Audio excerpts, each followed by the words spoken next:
Olá, amigos, sejam todos bem-vindos a mais um podcast Frente a Frente com o Repórter do Povo, com o tema Política em Foco. E hoje eu tenho a honra de receber o delegado Fabrício Lucindo. Primeiramente, Fabrício Lucindo, seja muito bem-vindo ao podcast. Eu agradeço, estou aqui à disposição para responder suas perguntas. É um prazer estar falando com você aqui nessa tarde e noite.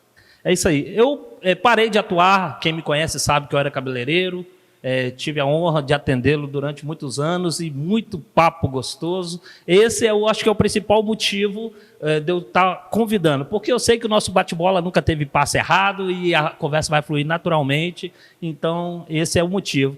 E o outro, segundo, não menos importante, é o conhecimento. Esse bate-papo sempre estava engajado ali a política em si, tanto do cenário municipal, estadual e às vezes até federal. Então é isso que a gente pretende fazer hoje, doutor, falar sobre política. Doutor Fabrício, como eu disse, ele é delegado da classe especial, é o nível mais alto que a categoria poderia chegar, né? A não ser isso, só se ele deixar de ser delegado para virar juiz, né? Alguma outra coisa assim, presidente do Brasil e por aí vai, ministro da Defesa. Mas então é uma pessoa extremamente gabaritada, quem conhece sabe, quem não conhece, pesquisa aí nas redes sociais, o delegado Fabrício Lucindo, vai ver lá, além da parte profissional, vai ver uma pessoa muito humana.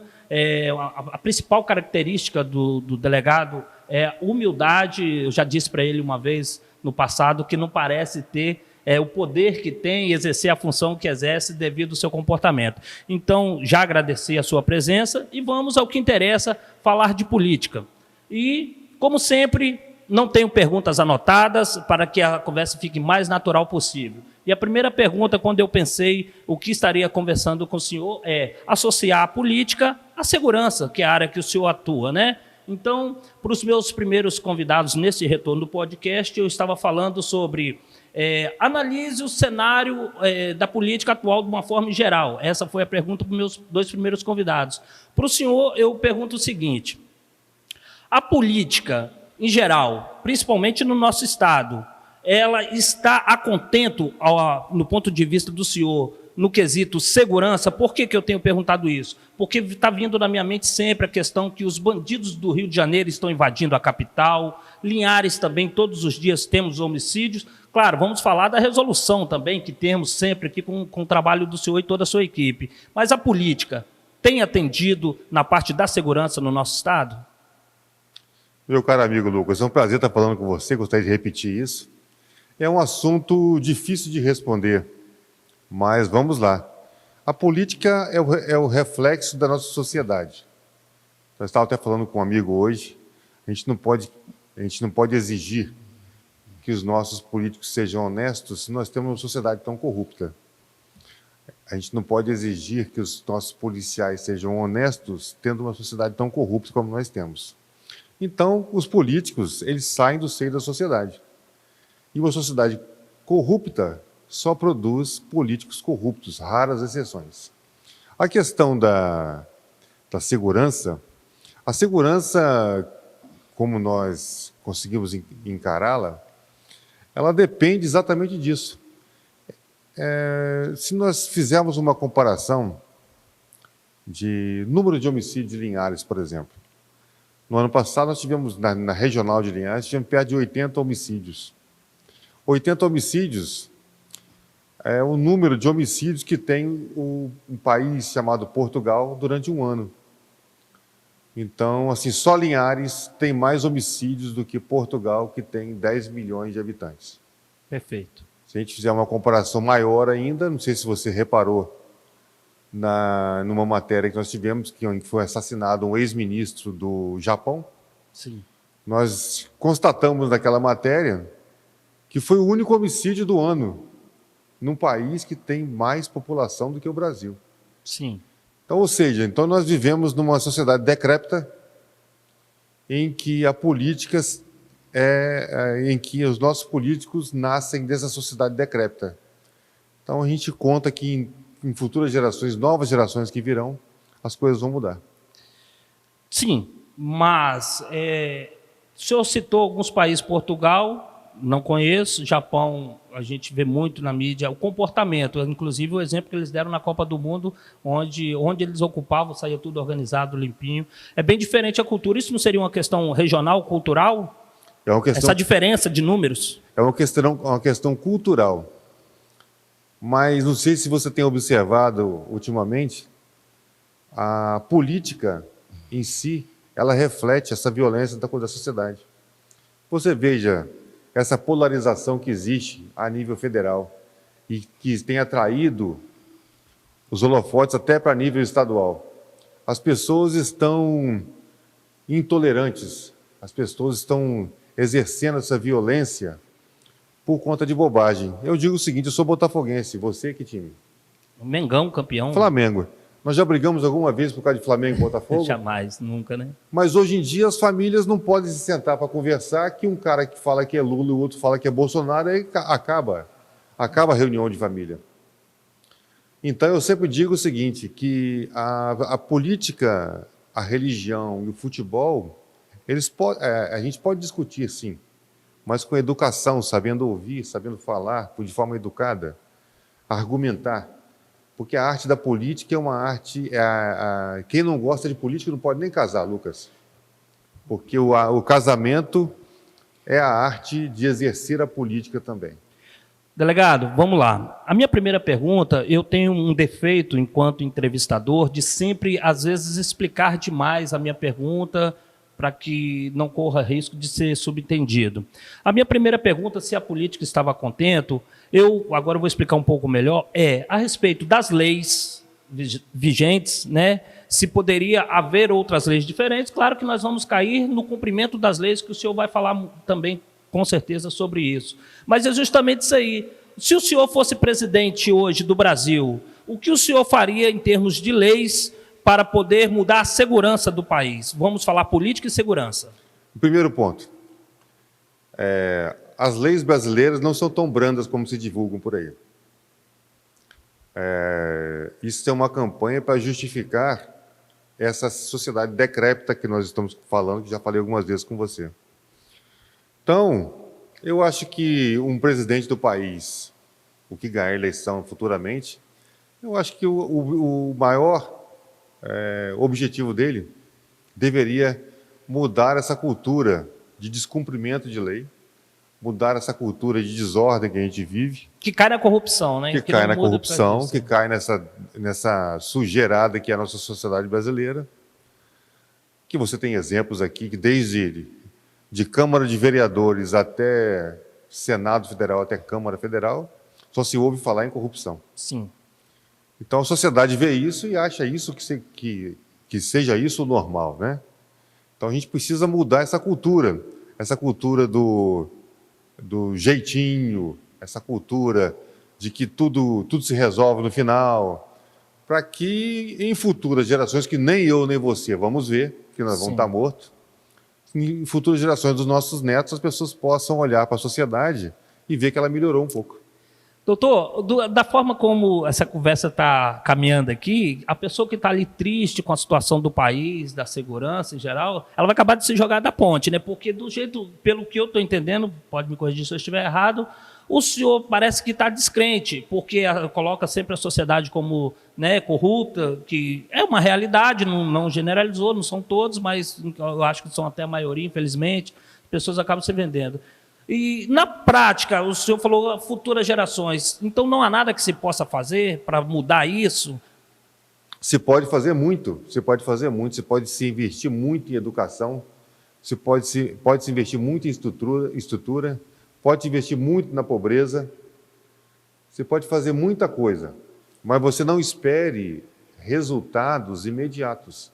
O resultado é a longo prazo. Entendi. Nem a médio prazo, é a longo prazo.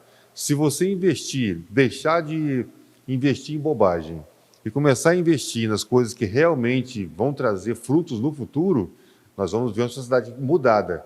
Mas não vai ser nem eu nem você que vai ver. Entendi. Isso vão ser gerações que vão mudar os conceitos, e aí você vai ver uma sociedade melhor.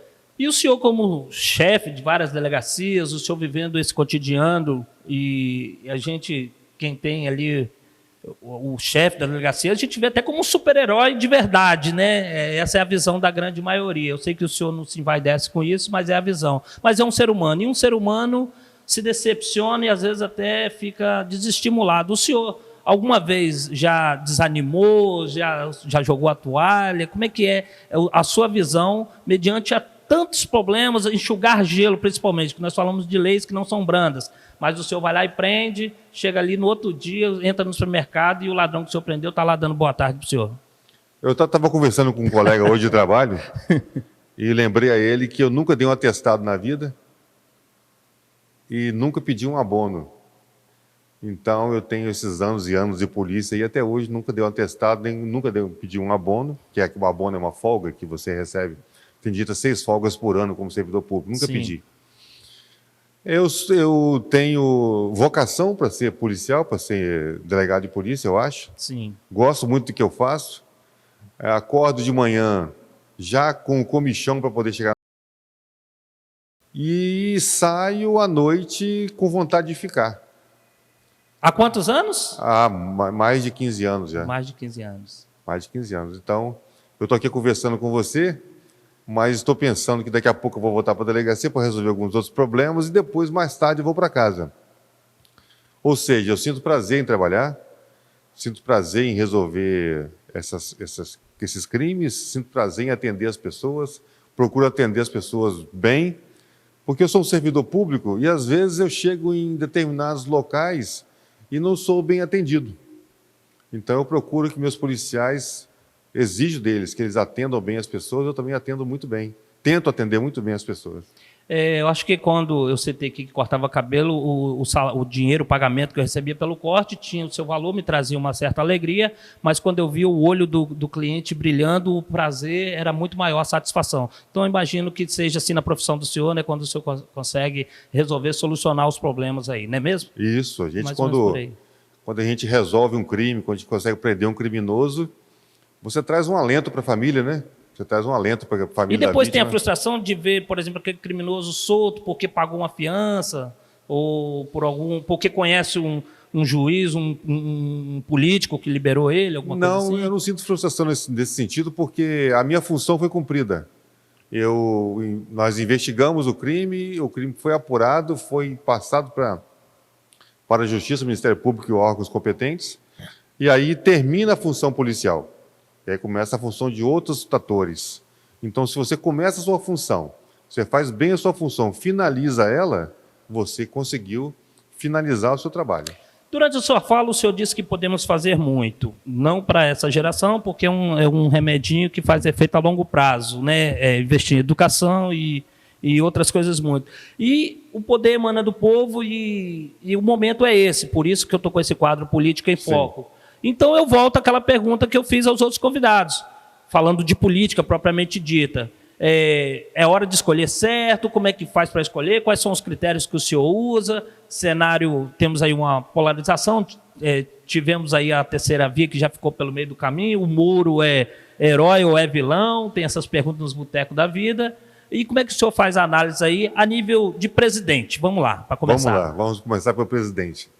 Eu nunca deixei de votar desde 1989. Sempre escolhe, né? Sempre escolho, nunca deixei de votar, em todos os candidatos. Inclusive, já trabalhei muitos anos como mesário em eleições. Perfeito.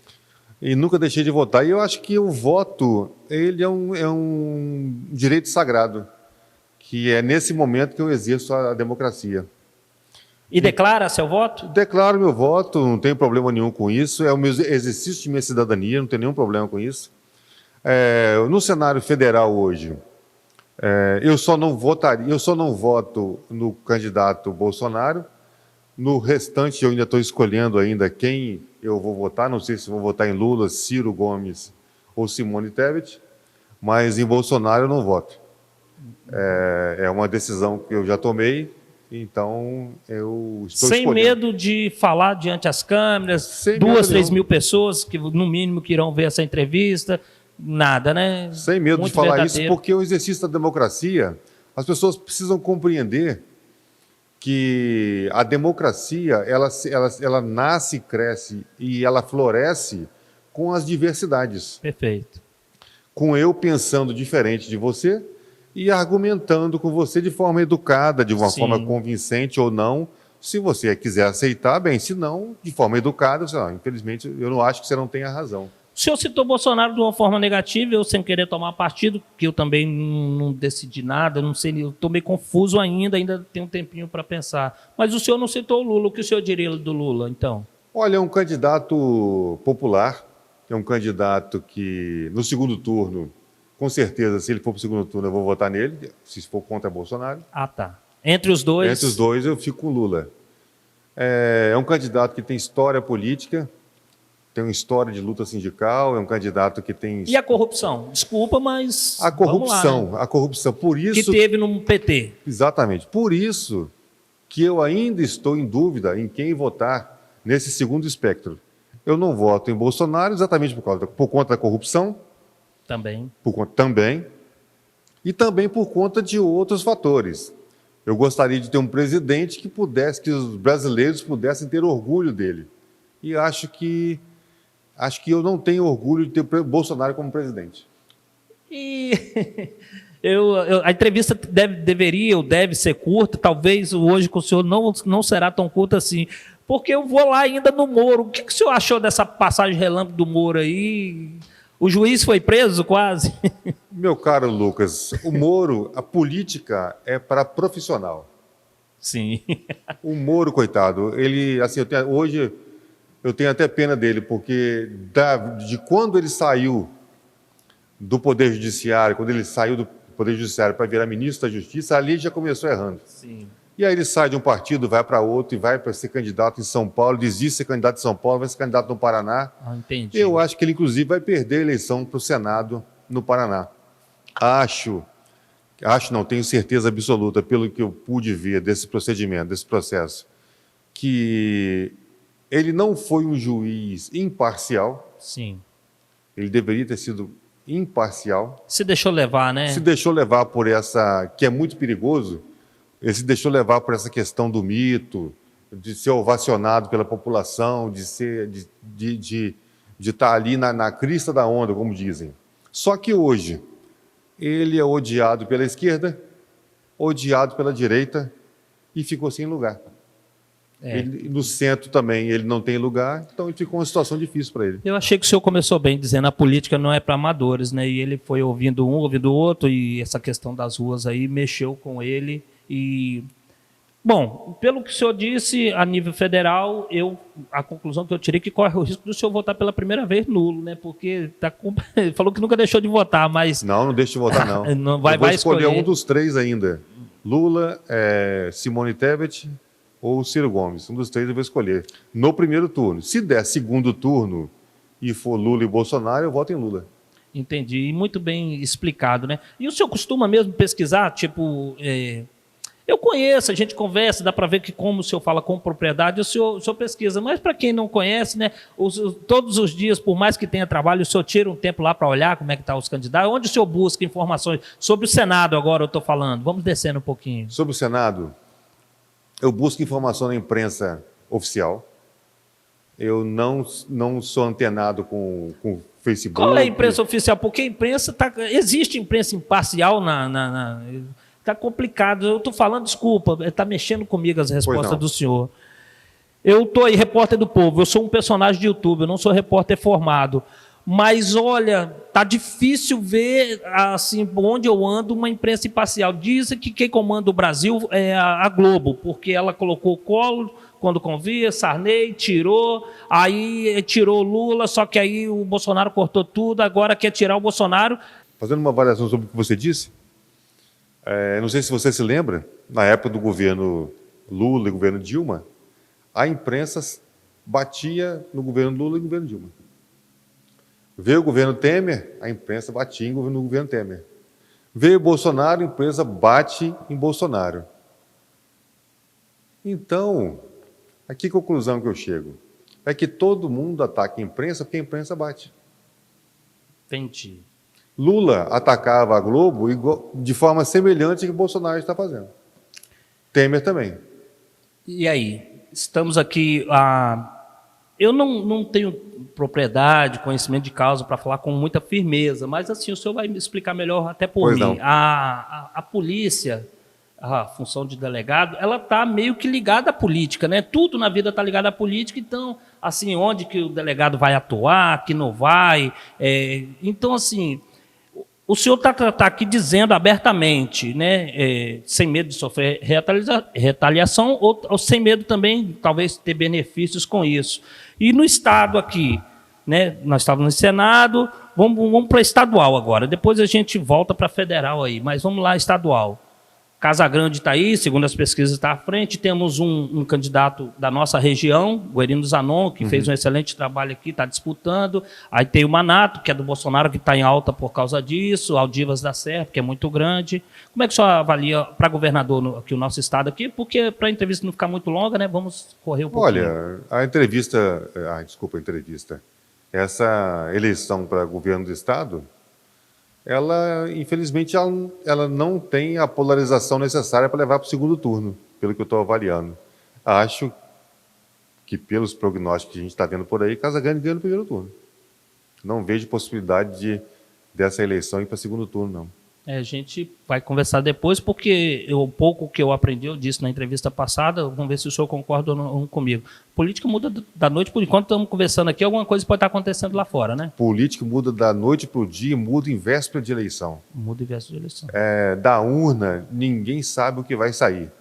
Mas eu estou falando sobre os prognósticos. Dias de hoje, né? Dia de hoje, sobre as pesquisas que a gente ouve, que a gente vê por aí nos órgãos de imprensa, que a gente pôde verificar que existe uma grande possibilidade de... E é bom se isso acontecer, Casagrande reeleito, para a segurança principalmente, porque são muitas as áreas que um governador atua, né? Saúde, educação e outras, tá? Mas vamos falar, já que é um delegado que está aqui, a entrevista não dá para abranger tudo, para a segurança, porque eu tenho visto que só tem aumentado, ou é a mídia, é uma impressão minha ou não?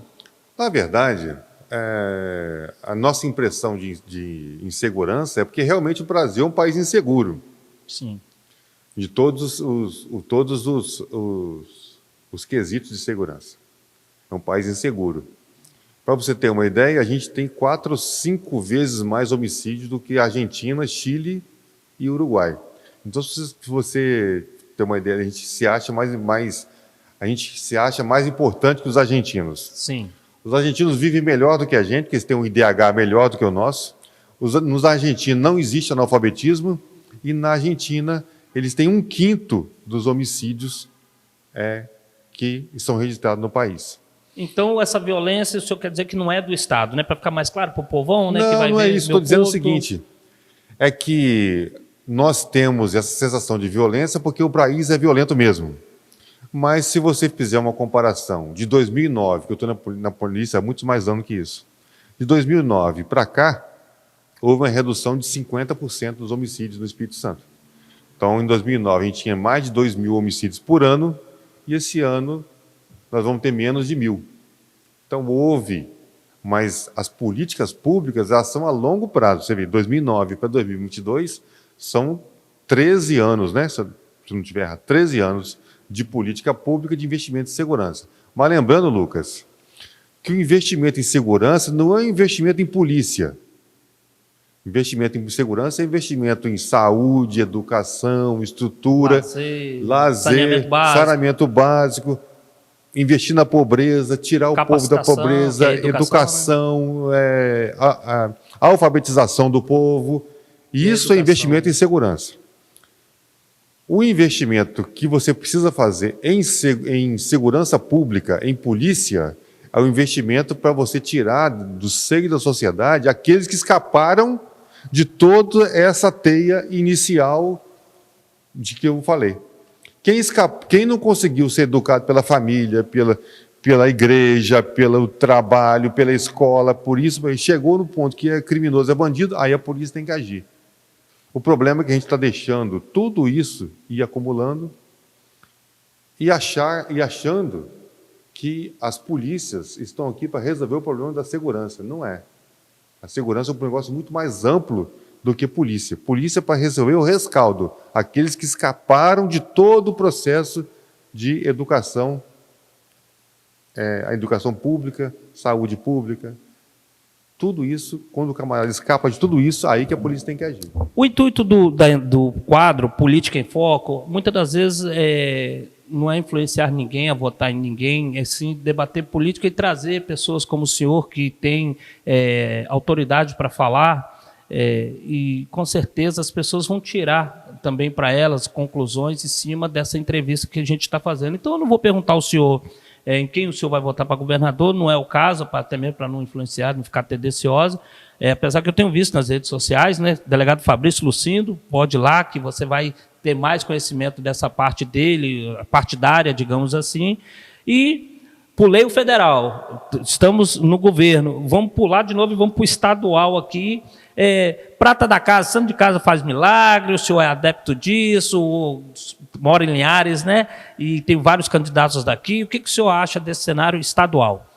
Para deputado estadual, como eu sou bairrista, e a eleição para deputado estadual, ela é bairrista, porque são 30 vagas na Assembleia Legislativa, então eu escolho um candidato que seja Linhares, Soretama e Rio Bananal. Um candidato que melhor representa a minha região. Perfeito, né? Porque o povo de Linhares, Soretama e Rio Bananal tem que ter alguém para cobrar. Porque se a gente votar numa pessoa de fora daqui, como é que nós vamos cobrar? Não precisa dizer nomes, é gravado, se disser eu vou editar. Depois eu vou tirar essa parte depois, tá? Mas o senhor já tem o candidato? Tenho, já tenho já um candidato. Já tem o seu candidato, né? Tá. Eu tenho opinião formada para deputado estadual, para deputado federal, senador, governador e só presidente, que ainda tem dúvida entre os três que eu te falei. E o senhor acha que, dentro do que eu já perguntei de pesquisa, vai ter surpresas ou não? Ou está para se confirmar o que a mídia vem mostrando? Para deputado estadual? Para geral, na política em geral, né? Porque sempre tem muita, né? Tem muita surpresa. E a gente acha que não tem renovação. Mas, na média, pelo que eu pude apurar das últimas eleições, mais de 50% das assembleias legislativas são renovadas em cada eleição.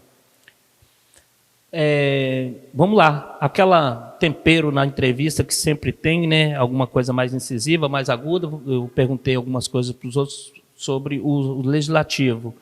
Somos 17 em Linhares, vereadores, e muitas polêmicas por ser mais quantitativo, né? Um critica o outro, muita denúncia. Como que o senhor vê hoje a Câmara Municipal de Linhares, o Legislativo, várias polêmicas, não vou dizer que é mais ou menos do que as passadas, porque eu também não tenho conhecimento para isso, mas eu sei que essa tem várias denúncias, tem vários casos, gente afastada, gente voltando. Do ponto de vista do senhor, do conhecimento do senhor, na parte assim que o senhor teve que atuar, como é que o senhor analisa assim? O que o senhor pode dizer? Olha, para o cidadão linharense ali, ó. Tá. A Câmara de Linhares, assim, esse ano, essa legislatura, né, está sendo diferenciada, porque a gente tem acompanhado alguns vereadores afastados, e a gente não via isso no passado, né? Alguns vereadores afastados, houve um aumento no número de vereadores também, mas alguns foram afastados, outros vereadores estão tomando posse, mas não é um privilégio só de Linhares. Eu estava observando também que Rio Bananal, me parece que 4 vereadores também foram afastados pela Justiça e outros 4 tomaram posse.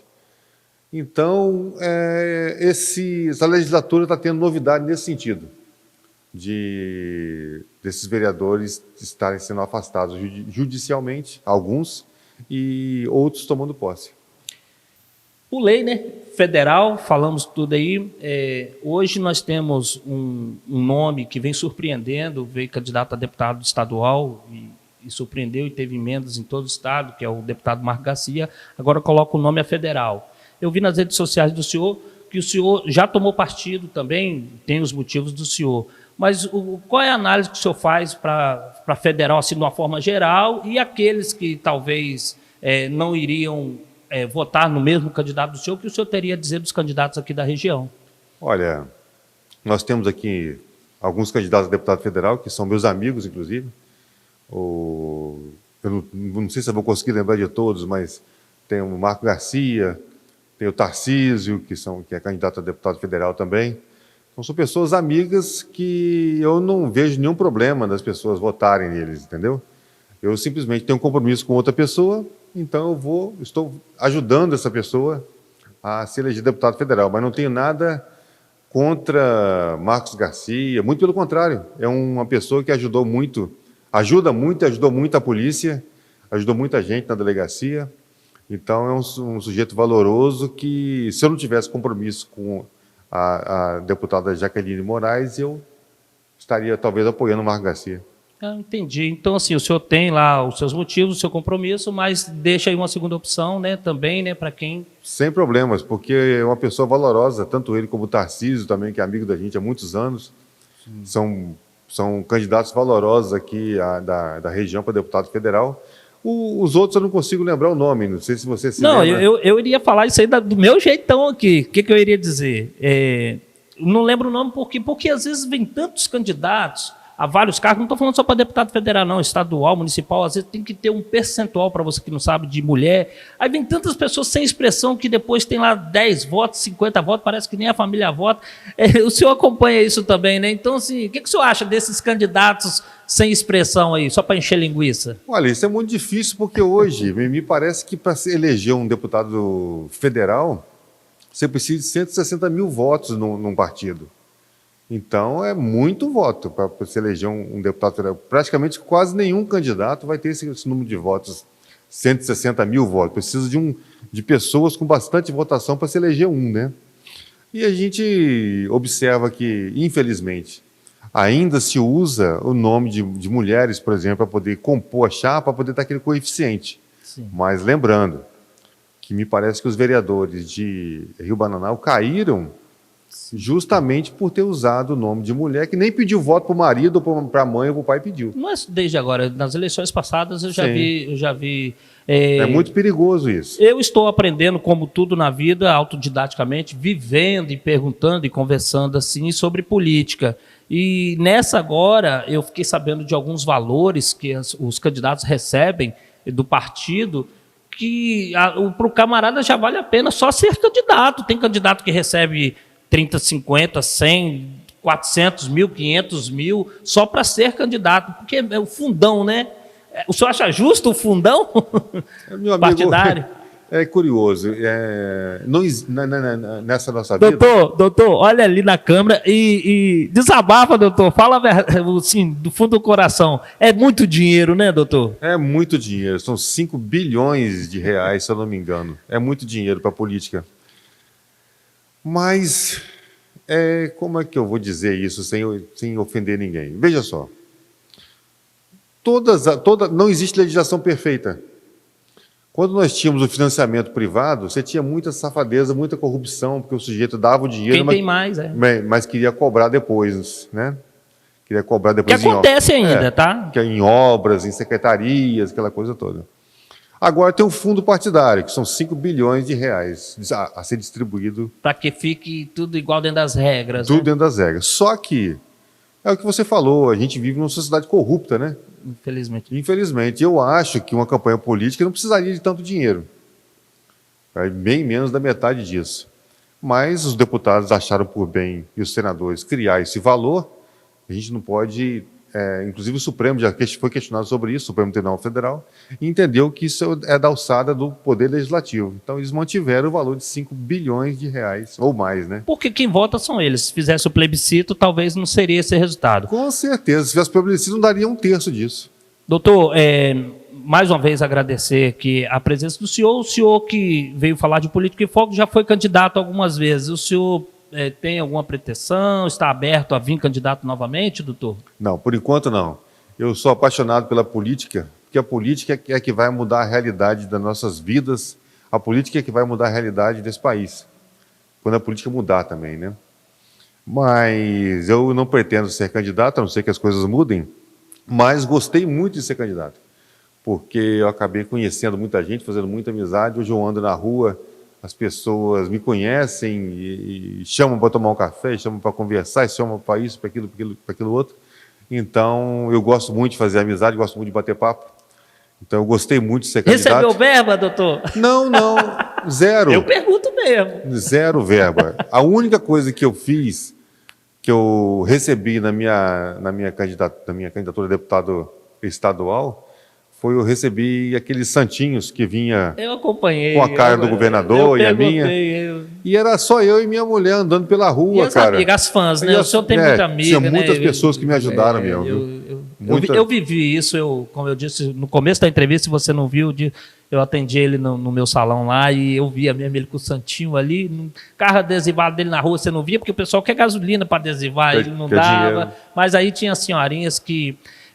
para finalizar, eu vou abrir o espaço, vou pedir que o senhor fale à vontade aí o que o senhor pretende falar para a quantidade de pessoas que vai ver essa entrevista, os linharenses, Rio Bananal, Soretama, que o senhor nunca larga, né? Isso. Fique à vontade ali, dê o seu recado aí para a gente finalizar. Eu queria aproveitar, inclusive, Lucas, agradecer publicamente a votação expressiva que eu tive.